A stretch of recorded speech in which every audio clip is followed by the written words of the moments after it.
Hey, Coach, in today's landscape of college basketball, speak of how much it means to the program for a guy like Caleb Furst. Starts early in his career, goes to the bench, and then comes back in the last two games, gets you really good minutes of the last two games. Speak about that. Right. Well, I think just how well he played in our Toledo game. You know, we were better with him on the court, and I think sometimes that you don't have the hard stats to show that, but you have the results of your team is just playing better while you're out there. And I think that was something I didn't think we had, just that overall physical presence.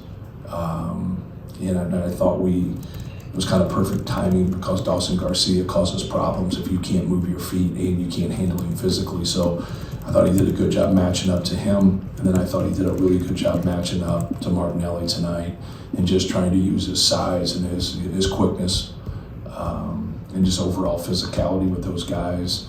But it gets different because those guys can muscle you, but they also can drive by you. And so, he possesses both of those qualities to guard people. And so that he's really helped us here in the last 3 games.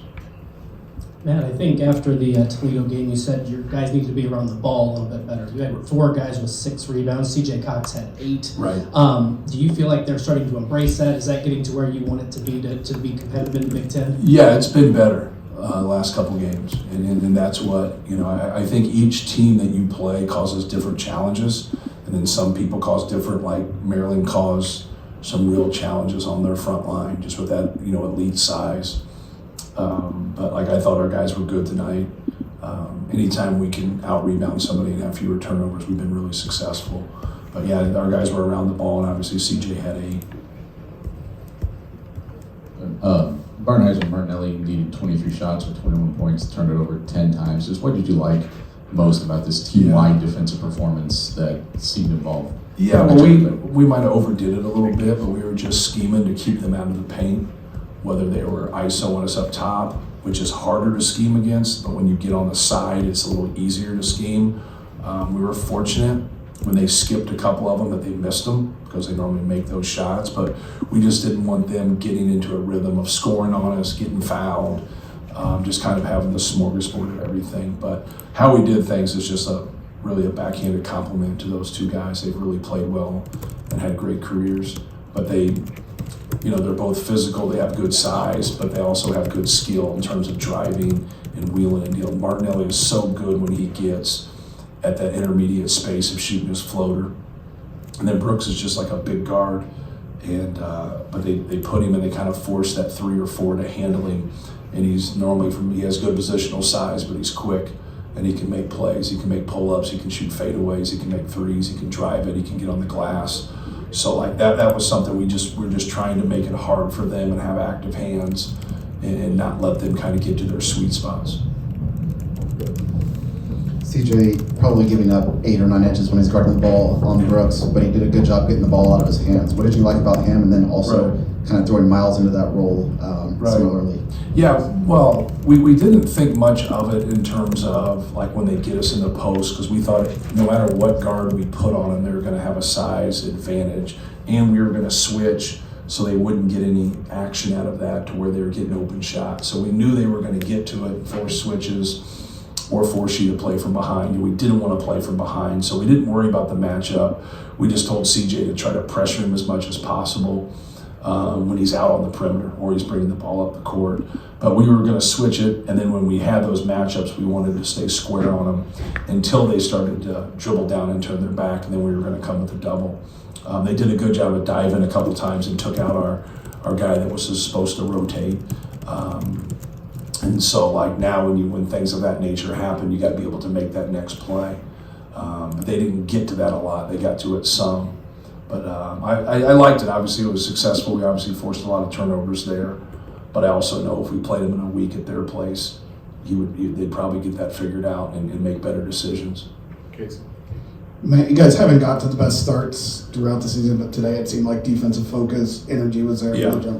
Is there something to bottle that up and carry it with you on the road next week? Yeah, the one thing that sometimes good starts, like you get good shots and you miss them. You got to let them know that the scoreboard doesn't say it's a good start, but you've taken good shots. So you try to get them from a process-based, but there's no question that it helps when the ball goes in. And now if you can get stops and you can score the ball, that's how you're going to lead to runs. And that's what you want.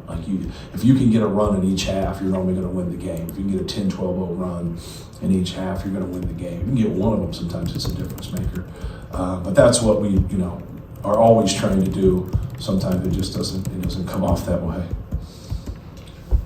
Coach, how do you evaluate Braden Smith's performance today? It seemed like he was everywhere.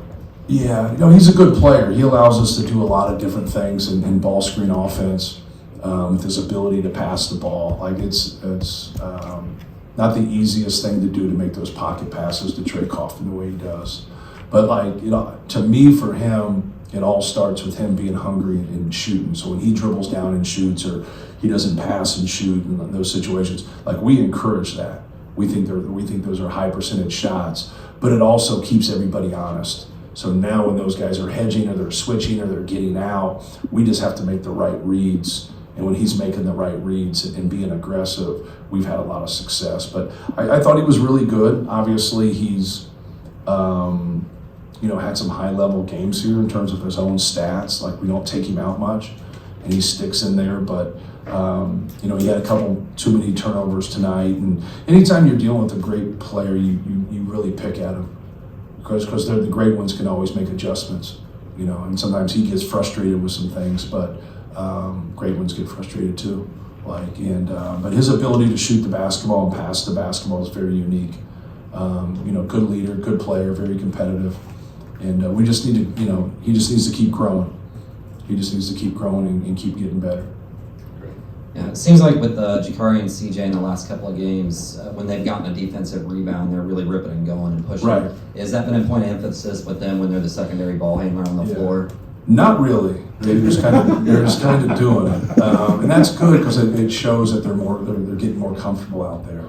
And it's not sometimes when you see guards, and it's not that we're not confident in them. It's just the fact that he's so good Braden's so good in the open court.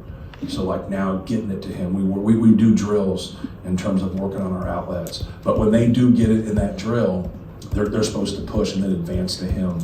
And I think it was.